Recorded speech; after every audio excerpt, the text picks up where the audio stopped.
Hi everyone, just wanted to share a little stock talk that I had with some friends, a little bit of intro level. So anyways, check it out, let me know what you think. See you later. You made a whole slideshow? Yeah. Are you like never not prepared? This is barely preparing. Don't even worry about it. Fucking slideshows. This is barely preparing. All right. So investing methods. I got a little joke over here. What's your approach to trading?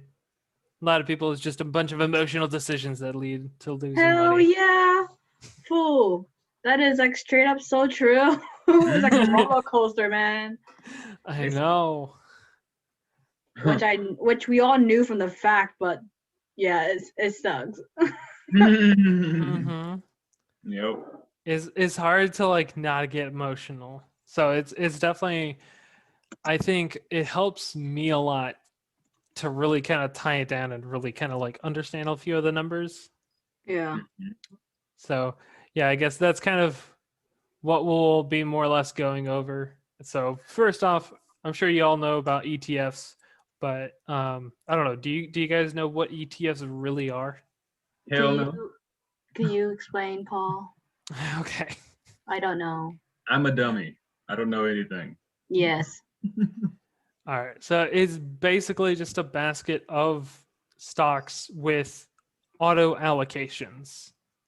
So it's like you got S&P is the top 500 market caps that are profitable, and there is a board that oversees basically what the percentages are and who is accepted into the S&P 500. So basically, in other words, it's like a big old basket of within stocks and bond. It has the stocks and bond between like a little bit of Tesla, a little bit of Apple, a little bit of everything on the one big basket. Yeah, and there are a bunch of different ETFs where they're more focused in different sectors or they're broad market. So, for example, the S&P, it's only U.S. stocks, but it's pretty broad. But it's usually like the higher blue chip stocks, which is just the bigger things like you said, Tesla, Apple, Microsoft, all those things that people know about.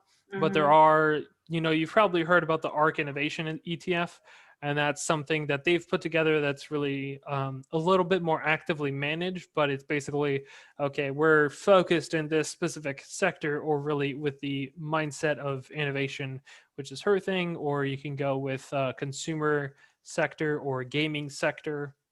All these different types. I think usually for a lot of people, they're like the best bet.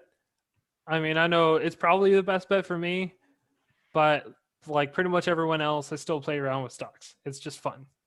Yeah. But it's good to be able to have like a good allocation set over to ETFs and let them kind of really manage it. So, I mean, they've already outperformed me. So just, and they pretty much set the benchmark in terms of those standard ETFs. You guys want to see something strange? Sure. What? What is it? A giant grape and a little That grape. is What the heck? strange. That seems like a little kid's show. That is like, you can tell like, okay, here's how small my value is compared to how much. Yeah, is that supposed to be the me Look at versus that. ETFs? ETFs being the green? How much the big boys return and how much the little people get returned. Look at that. Right? Man, compares, dude. Mhm. Oh gosh. All right, that was fun. Continue. Yeah.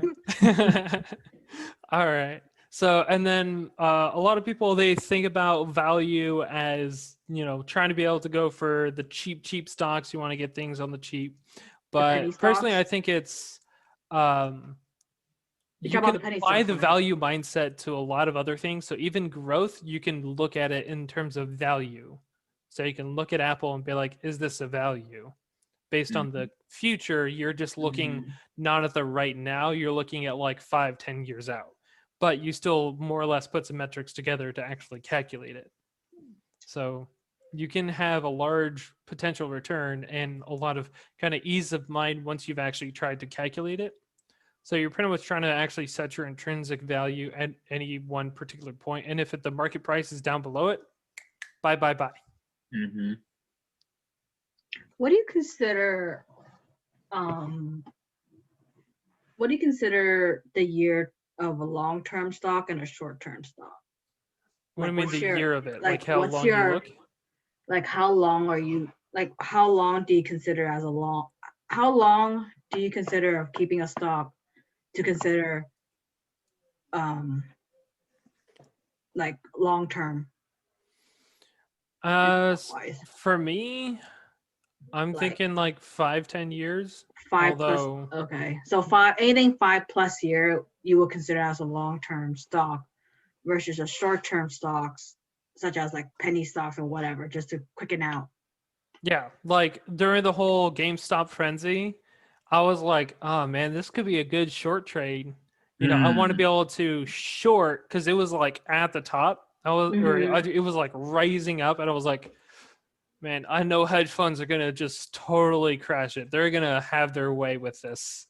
Yeah. And I couldn't get my money in fast enough to be able to make that kind of short-term trade, but yeah, otherwise, I don't know. I've kind of gotten to the point where I'm just like, it's a little too much to me to really do other short-term trades and really trying to be able to look for it. Mm-hmm. I do have a friend that he does that, and his short term is really like 1 week to a month usually. Oh, that is Sometimes super day short. trading.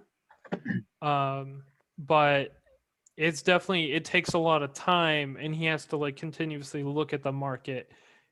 And Yeah, for that's personally, I don't have time for that. I know you guys don't have time for that because otherwise, no. you know, we'll give you more work to do. Yeah. Damn. Yeah. So, so looking at in terms of value, which is really what I'll be, I think, trying to talk about. You try and look at like actual numbers and specs. So, one of the first things to look at is what are their earnings per share. So that's basically their total end income divided by the number of shares. So this is basically if you own a share, this is how much income that this share is responsible for. Mm.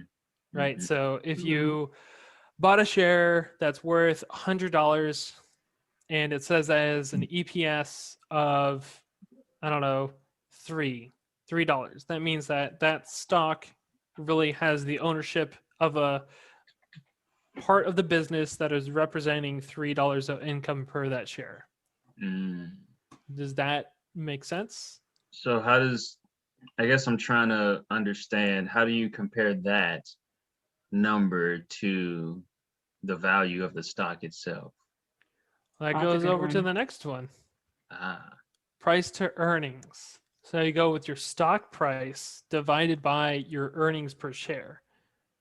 So this is give where us an you try and. example. So an example, you might look at like Microsoft. From what I remember, it's like 32 PE. mm-hmm. So what that really means is that it is your cost of that stock is 32 times any $1 earned on that share. Got it. So I think here's a couple charts that I actually kind of like to put everything into perspective. So this is the S&P 500 price to earnings ratio. So this is the PE. Over time, if you look at back from like 1880, a lot of other items were a lot lower basically throughout until, yeah, basically a little bit before 1996. Mm-hmm. Is definitely dipped back down, but seems like it's only temporary. Yeah. And then it just shoots back up. So right now we're something or another. I mean, it changes every day, but it's in like the high 30s. It looks like it's actually changed to the 40s, 40.993, which is a pretty high PE. Yeah. And what I really mean by a high is really just looking back and seeing what you actually get for what you buy. Right? So So you can almost look at it like, what's your interest rate if you put it into savings or something. So it looks like the fair value for a stock is around the 15 PE ratio mark? That's what this says. I haven't really, since I've started, actually seen much of anything that's in a 15 PE ratio that isn't going downhill. Yeah. So yeah, these PE ratios, you do have to kind of take them into perspective because you either have the trailing 12 months or forward looking for 1 year. And especially if you're looking a lot further out, 5-10 years, you try and calculate, okay, what would be your effective PE if it's like 5 years out, 10 years out, in terms of like, you can kind of like guesstimate their earnings at that point. And then what's based on your costs right now, what would it be in the future? How do you guesstimate earnings? Is there like a quick formula you use, or is it looking at the average of the past several years or something? I think you just look at the average pass, Kevin. There's not really a definite answer to that, to be honest. I mean, no. If you look at the chart in general, like from the 1880s through now, it flux. Like, just look at it. Yeah, any just- standard PE ratio, it extremely fluctuates. Yeah, there's never like there's no formula. There's no like things for you to look ahead. Not really. You There's, can. like, I mean, you kind of- can. There is, but it's not like it's like guaranteed. Like, okay, this is for sure, for sure. Yeah, there is never a guarantee, but you can kind of try and guesstimate what the future earnings may be. Yeah. Just by looking at the past, to be honest, I feel like, right? That's like the standard way. If you're trying to go for like super early businesses, it's kind of hard to rely on. So then you try and guesstimate like the total addressable market, and that's also called the TAM. So let's say with Uber and all that, you might try and guesstimate like how much money would people in total throughout the like world actually spend on, you know, these taxi services. And you can look at what they're spending now. You might say, okay, Uber will probably undercut it by like 30% or something in terms of the price. And then maybe they only get like a third of the market share because China will knock them out and they won't actually be able to do it over there. I don't know. Or, you know, Europe might have its own. So you can kind of like, it's a giant rule of thumb in those like super early parts to be able to try and guesstimate a revenue number. And then you can look at like, what's the approximate like revenue to earnings, which might be like 20%.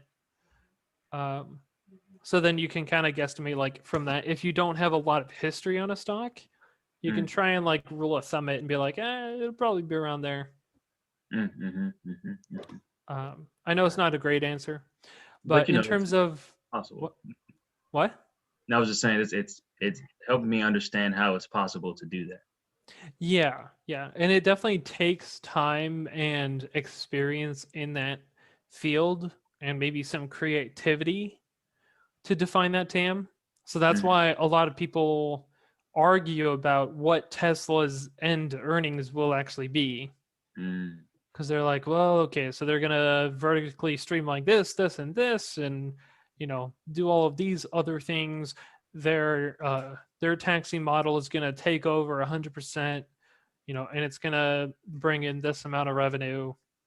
And they try and take into a lot of different suggestions or kind of assumptions, but it can change drastically. Yeah. And a lot of that kind of goes to like, what is your personal mindset on the future? What will it be like? Oh yeah, that's true. Because ultimately, when you invest in a company, you're making a bet. Pretty in much. some way, shape, or form that they're going to win. That's what you want them to be. Right. You always want a company to win. Always win, win, win, win, win. Yeah. So going to the other side of that, in terms of like looking at the growth aspect, a lot of people look at the PEG ratio, or price to earnings growth. So what that really means is that it is the PE ratio, what we talked about before. So it's kind of your current value based on the current earnings divided by your change of your earnings. So if it's been going up rapidly, you can afford a higher PE because it will be cheaper if you look 5-10 years down the line. So according to online, it's kind of guesstimates. Fair or undervalued is less than 1, and overvalued is when it's greater than 1.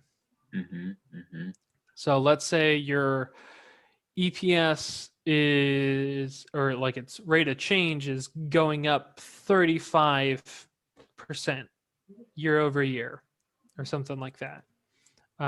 Like you can see in a lot of like the stocks like Netflix, they're getting a bunch more, well, not this quarter and apparently not this year because they pulled forward demand. But if you try and average it all out, a company like that has been kind of increasing the number of subscribers, and that's related to the actual revenue at like 30 or 40% year over year for quite a while. So then it's PE. If you're kind of looking at this, it's fair value in terms of that might be in that 35 or 40 range or so. So it's just kind of helps with another little rule of thumb. And obviously, if you think in your own mind, yeah, it's taking off now, but then later on it's going to like Bitcoin price, then maybe you can warrant a higher PE ratio. And that's really all about the earnings, not really about what the share price is, because it's all about what kind of value do you assign to it at that time. Right. And then price to sales is when they aren't even really making a profit. So this is, well, I guess Coinbase is actually making a profit now, but it's not transitioning a bunch of it to profit. So you might look at this and the PE ratio to be able to just, if they haven't been able to convert a lot of that revenue to profit, you just do that market value divided by revenue, which is almost analogous to that PE ratio, but you're just kind of almost assuming a 20% profit from your revenue in here, 20 to 30. It kind of depends, and it's based on the industry. So yeah, those are some of the numbers. And then here are, this one's something that super deep value investors try and look at sometimes. And I think I told Kevin about this. We don't really have the money for this, but sometimes you can buy a stock or a company that's cheaper than its overall asset value. So asset minus liabilities is just how much basically liquid cash that a company has. So Apple has a bunch of buildings, it's got a bunch of hardware, a bunch of tech, a bunch of manufacturing stuff. And this might be a little bit more applicable for like an energy sector where they actually just have a lot of physical things that they can sell off. And you can literally buy a company, liquidate it, and get money with returns. But in terms of us, it's usually helpful to look at based on what kind of liquidity a company may actually need or have if it's in need. So like if it's having issues, it can sell off a little bit of things and it won't really worry about it. Another thing that I don't think I really included in here is really just looking at their cash balance. So that kind of goes to that same point of like, if it's having issues, it can cover super easily with cash. So you want to look at its debt and its cash. That part is a lot more like, you got to see what they have. Usually it's good to have enough cash to be able to cover your debt for, 6 months, a year, depending on how safe that you as an investor really want to be. And then you got dividends. So this is the cash that you get paid for holding the stock.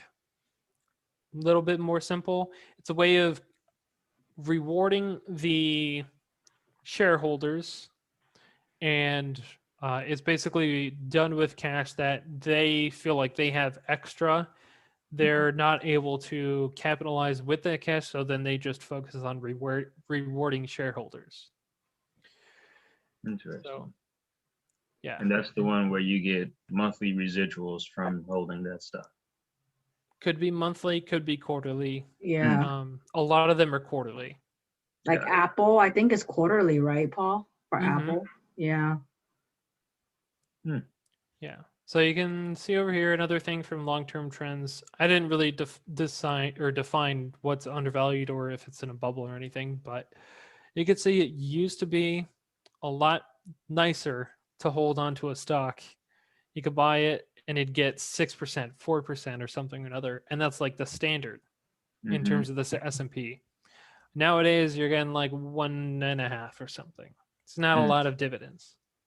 But personally, it definitely tampers down my emotions if I look at the dividends in terms of, oh, do I need to sell it? It's going down or something. So that's about it. Another big thing that I've like always been hearing about is like time of the market versus dollar cost averaging. What is that? Basically, time of the market is basically when you're trying to trade in and out of it. It's apparently usually better to just dollar cost average, or really what I do is really just like, oh, okay, like this is relatively cheap. I'm not going to try and time the bottom. I'm just going to keep putting money into that one instead of this other one because the other one's like way higher or whatever. Mm. Like Mhm. I'm not putting a lot of more money into Bitcoin because the price has already skyrocketed. I might try Yeah. and look for other cheaper stocks Mm-hmm. and just kind of continuously putting money in. Yeah, and that's kind of most of the items or like technical items to like really look at. Mhm.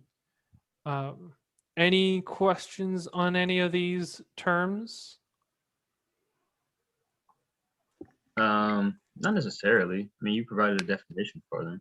I'm just trying Yeah. to think of like how to use that when I'm actively looking for a stock to invest in. So like if I'm on Robinhood or some other investing platform. Oh yeah, I keep forgetting about Seeking Alpha. I wonder if I still have that app. I don't know.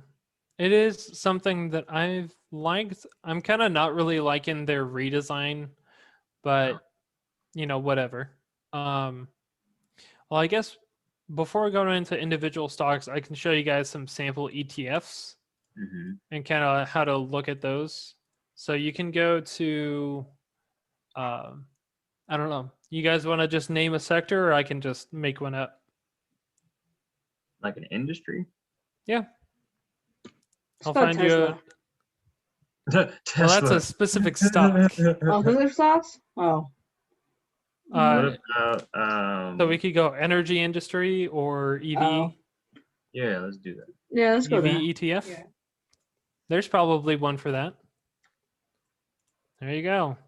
You got quite a few ETFs that pop on up, and you can find DRIV Drive. And you can look up ETF Holdings. That's usually one of the big things that I try and look at. And that's how many people are holding the stock? No, this is what stocks are actually included in there. Mm. So you can see right over here the actual sector breakdown and the overall country breakdown, Mm-hmm. and what the holdings actually are. Whether or not, you know, you can kind of look through these and be like, this might be too heavily weighted in Toyota, or, you know, this actually looks like a fairly good ETF. I don't know. Like it's a bunch of blue chip stocks that have to do with the EVs. There's a lot of other car companies. So I guess their bet is that they're going to wind up making EVs. Mm-hmm. I mean, they already started this year. Yeah. A lot of them. It's not like too big. And I don't even know this one.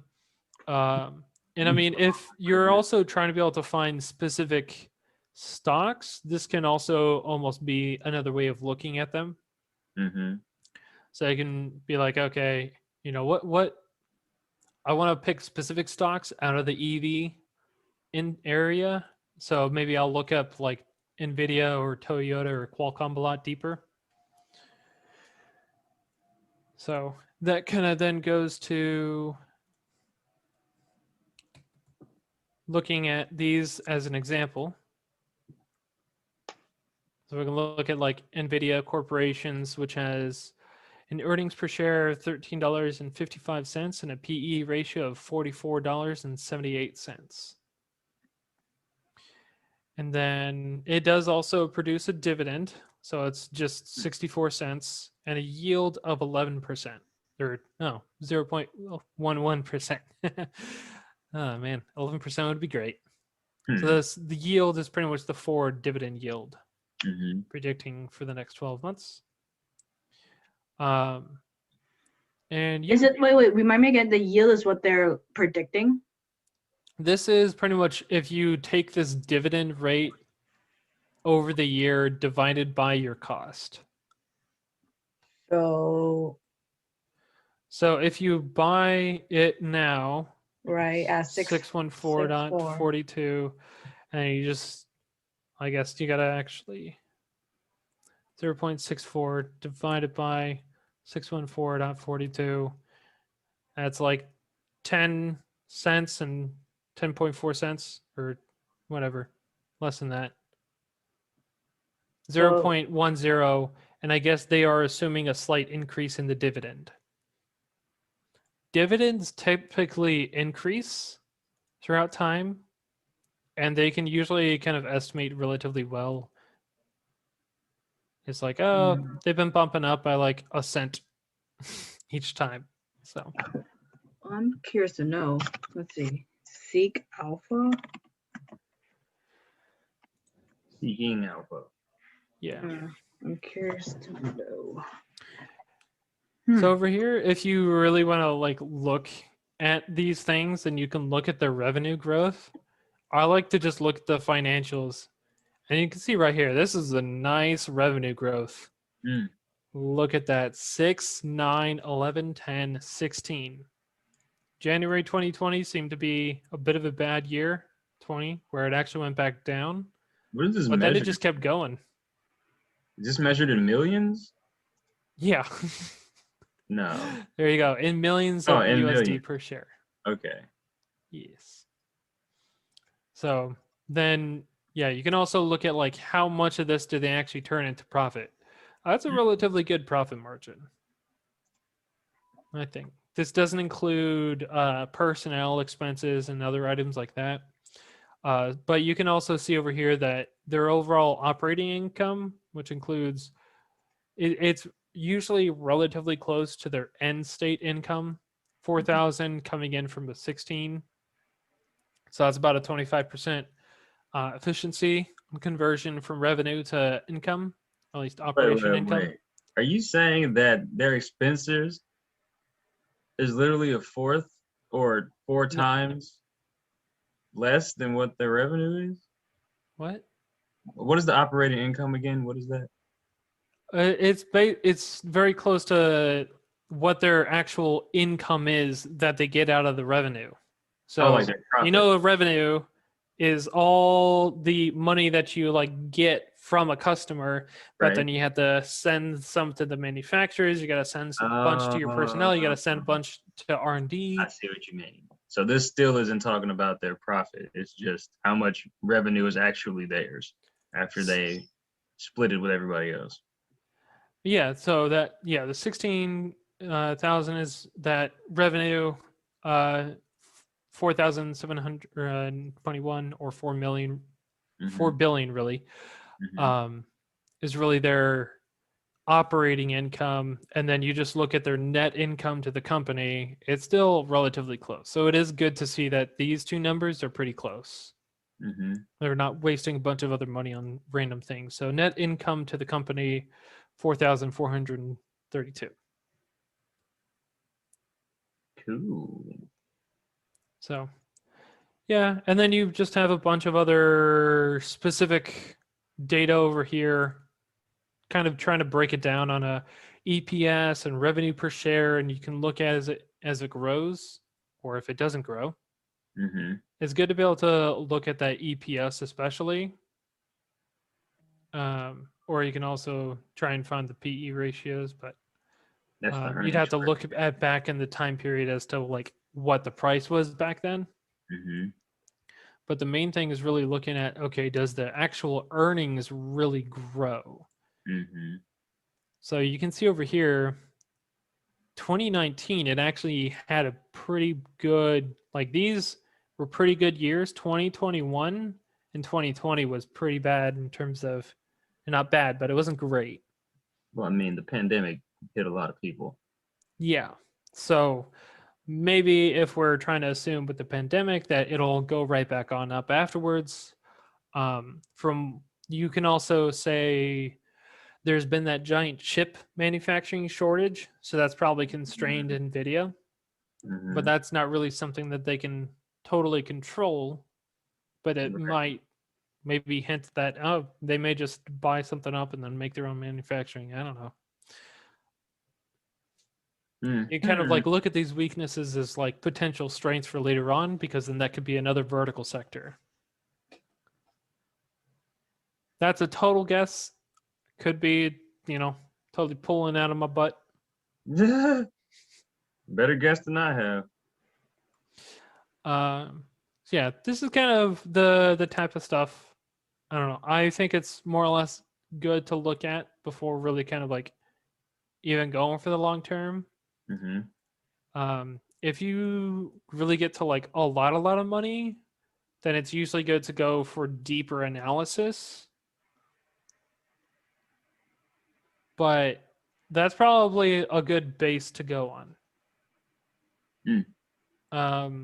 So I don't know, Kev, Sylph, do you guys have questions or anything about what I just talked about? Or Yeah, I'm just looking at Apple at the moment. okay. I'm looking at you said to look at the net income and then let's see, and the revenue per share. It's usually good to look at the growth on either end, because you want your earnings to actually grow. So their 2020 was nice. They kept growing. They kept growing, yeah. Mm-hmm. Oh, so okay, so look at the basic EPS. Okay, got it. Wait, then what's the continue ops? What the heck is that? The one below it. It's like you have the basic EPS, and then there's the basic EPS continuing. Is that just oh, they're the same thing. Oh. In here, it's the same thing. In other ones, it can be slightly different. It's usually pretty close to one another. Mm-hmm. Yeah. So for me, I usually just look at like some of these two is like the main things. These other ones, they can usually tell you whether or not something might have gone wrong or might hint at some red flags. So let's say if they're upping their revenue per share, but they're not at all upping their EPS, that might mean that they're just spending a bunch on marketing and they're not actually. Because I think, Kevin, you in your business, ads cost money. You can make a bunch in revenue, but that doesn't mean that you actually earn any money. Exactly. Yeah, because you got to pay that bill every month. Yeah. So you want to see a company that's up in revenues and up in earnings. Otherwise, maybe if it's like about the same all the time and it's super stable, like some, I don't know, some like the waste management. They're always taking waste. It's pretty heavily regulated. So that might be more just like almost viewed like a bond. It's almost going to hold its value. It'll probably give you a dividend. It's not going to have like crazy growth. Right? Interesting. Which it's still good. It's good to, get that dividend. So why is it aside from cash flow, do you like dividends so much? Because to me, it seems that you invest a good amount of money. I mean, obviously, you want to do it in a company that's growing, but they essentially give you back pennies. So, like, why is it such a or a good move for you anyway? For me, well, it's good to see that they're not just wanting to squander the money. So if they're gonna just do that and they're just gonna try and shovel money into ads, or they're just trying to shovel money wherever and it's not actually doing much of anything, it's not great. Right. And for me, the dividends can add up a lot over time, especially if you buy early. Mm. So for example, we can take Apple, total example. Let's say we bought it, I don't know. Yeah, let's go for back in 2013 when it was 18 or 19. Let's just call it $20 a share, right? And we're just going to calculate our current yield based on the price from back then. So it's still not a lot. 0.82 divided by 20. Well, that's a 4.1%. You can almost, if you did that way back then, just consider holding Apple and like that's your savings account. You're getting 4%. That's way more than you get at a bank. Oh, And wait, so I'm sorry to cut you off. So that 4% you're talking about, is that the dividend yield? Yeah, that's your You- dividend on your effective cost from like Yeah. 2013.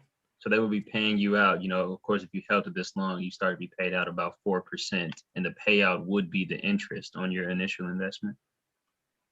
You get dividends per share. Doesn't matter how much that you paid for it in the beginning or anything else. So for me, it's almost like for much later on, I could almost use those dividends to pay.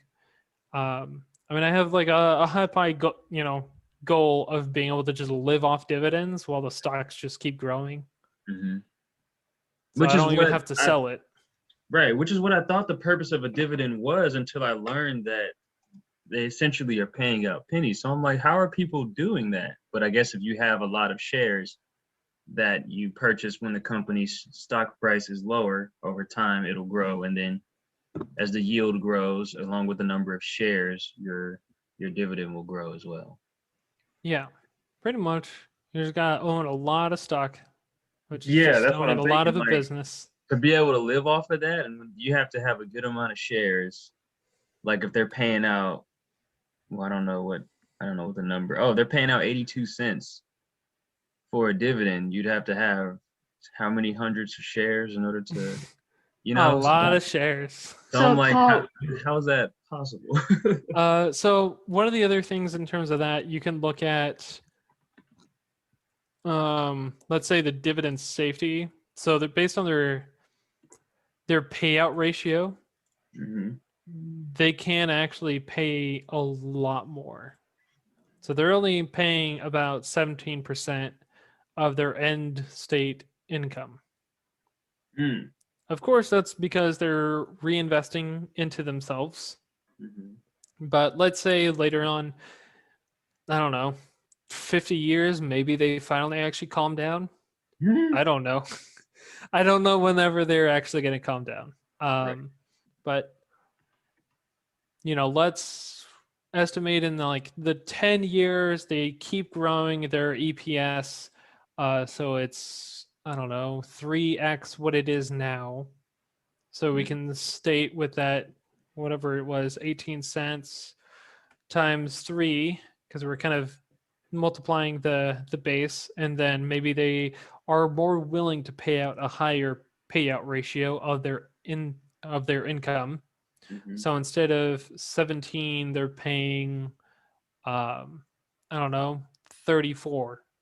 We can basically double that, and it's $1 per. It's still not a lot. A little bit more realistically, you can also look over here. 30 PE isn't really that bad. Mhm. Especially for the market right now, at least. And with the rapidly increasing earnings that they're having. Yeah. But it could also, one of the other things that you can look at over here and kind of like maybe question, did they pull up demand because of COVID and people want new devices because they're all at home? Gotta buy all new That's a good iMacs? one. That's a good factor in. I don't know. Hmm. But I would say Apple's like, it's not too bad, at least compared to everything else right now. And that's kind of one of the other big things is you got to pretty much compare it to everything else in the moment. Because almost all the stocks are super high right now. Yeah. Mm-hmm. I'm like, what? It's crazy. Yeah, because I'm wondering if and when there will be a massive market correction, and then like, what do you do? We don't really know. As to whether or not there will be, I will say, based on the prices, it seems like people are assuming that there will be inflation. So the inflation in the future, and if you're expecting that, you're actually expecting their effective earnings to go up dramatically Right. because they can sell things for higher at that point Exactly. and get more revenue and get more earnings. I'm sure they have some sort of percentage of that they're keeping their prices above inflation or whatever consumer goods are priced at. Mm-hmm. Hmm. So that's something to consider for sure. yeah, my personal guess is that's why a lot of these stocks are so inflated. They're both assuming that the economy will get back up and going. Their trailing PE is not as reliable because it was made on the 12 months. That was That was usually trash bad for it was good for Apple. It was good for Zoom. Not great for airplane stocks. Yeah. And the fact that people are assuming that inflation will come. Hey, my food is here. I gotta go grab it. All right. Ooh. So yeah, I don't know, Sylvia, what do you think? No, it's really knowledgeable. I like it. I like this website. It's just more of like, I need to kind of dig deep a little bit and like know what the number meant and etc. So it's a really good site that you've shown us. I like it. Yeah, it's nice, and if you hover over these, it also gives you a small description of what Right. they mean. Mm-hmm. And this is also good clarification because it's forward price to earnings, and it's based on the future 12 months. And whenever things are based on the future, they are based on analysts. So you can also question, are they right? Are they wrong? I don't know. But then, okay, so if you hover that one, the PE forward 30.2, is that 30% or what does that number represent? Like what is value, money, 30? So this is right over here, the earnings per share forward. Uh-huh. We have $4.43. Oh, So if you $4. buy a specific stock, it is representing $4.43. Oh, okay.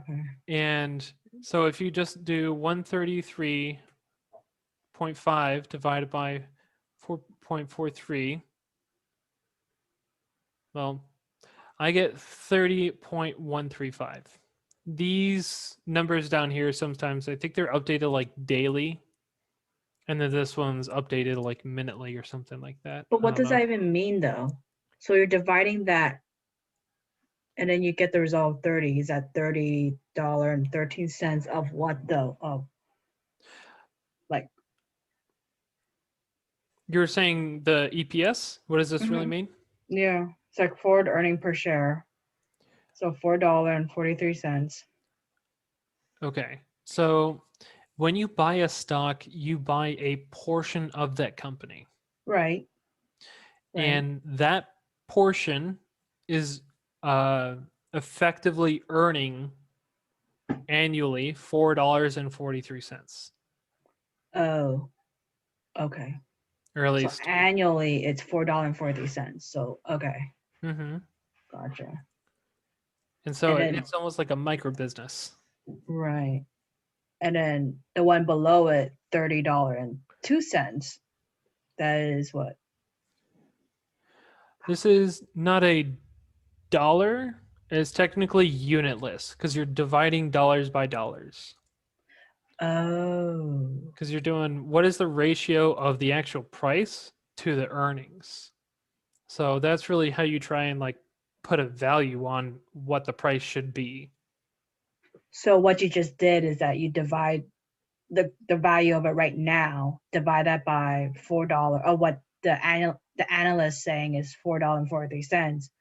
That equals to $30. So technically, value to value, dollar to dollar, Mhm. you're buying at $30 per share annually. Let's say it's 30, you're buying or you're paying $30 to Okay. earn $1 annually.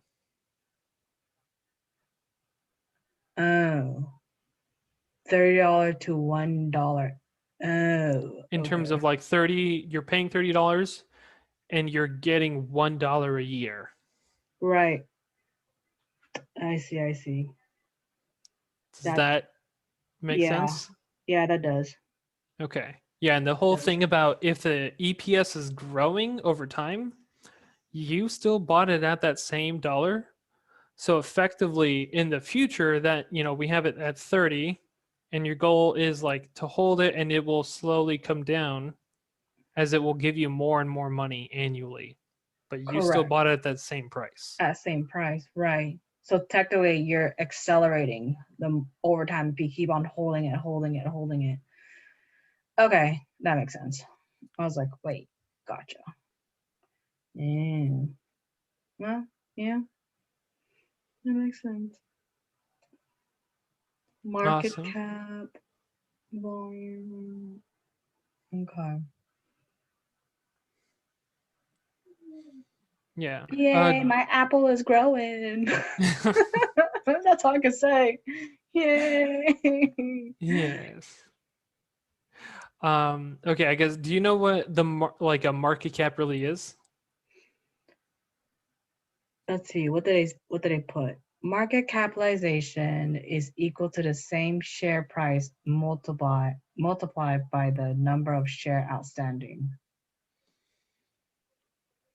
So what that really in terms of just a equation is the share price Yeah. times the number of shares that are available or that people are holding. Are holding out. Okay. So that is My representing God. is a lot of money. 2.23 trillion. $1 trillion. Dollars that people that people have in their stock hold that they're having. Oh my God. Effectively. Yes. Actively. Yes. Yes. And I'm one of them, and you're one of them. Yep. It's when we all come together, we're effectively worth $2.23 trillion. That specific portion of what we own.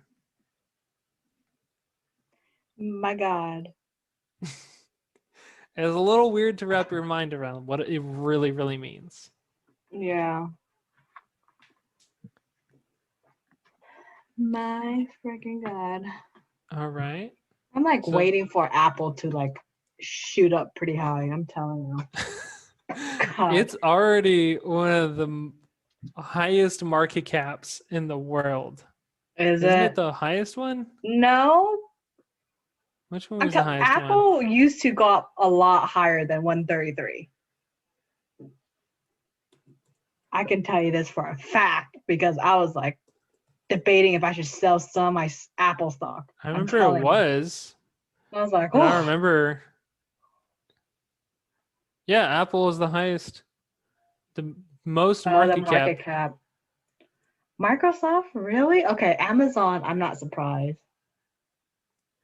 Oh, I'm so sad that Google. Oh, so Hmm. sad. Yeah, I've been liking Microsoft. I like it. Google And- needs to step up their damn game, I swear to God. I'm like waiting for them to hit 3K. That's what the analysis are saying. I mean, Totally. Which you I can can see also that. look over here. It's got like a 39 PE. It's high up there. I don't get it. Why is Google split into A, B, and C? That's why I'm kind of like, wait. Because you're looking right now is at Google D and Google, yeah, you're class C and class A. Mm-hmm. All right. So there are certain companies that have different representations of the actual stocks that you can hold. So this gets a little bit more into like the more complicated aspect of being able to actually have voting rights. So So with Class A, you can have more rights and more power, usually, as compared to a Class B or Class C. So in other words, you're saying class A, you have more choices, more ownership, more. That's how it usually is. The definitions of what powers and capabilities that you have, it always depends on a per stock basis. So they probably divided it up to have some type of rule, and I don't know what it is.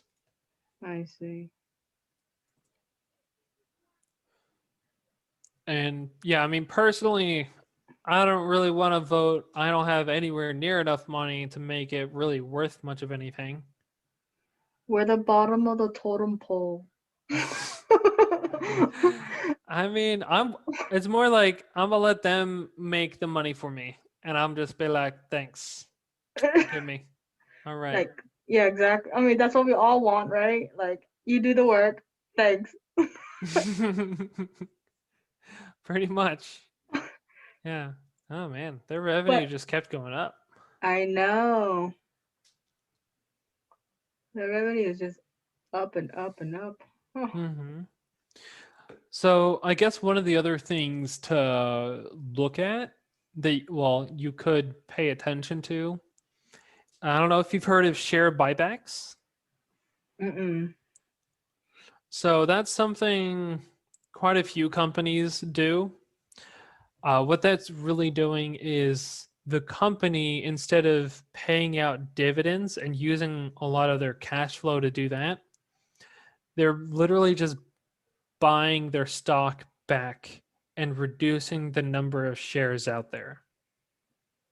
Is that like what Tesla did, where they bought a bunch of their own stock and then they split it out, like they cut the cost in half?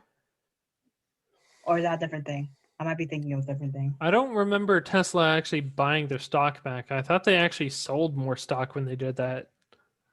They did. They sold a lot more. Then during along a line of last year, all of a sudden they just like split it.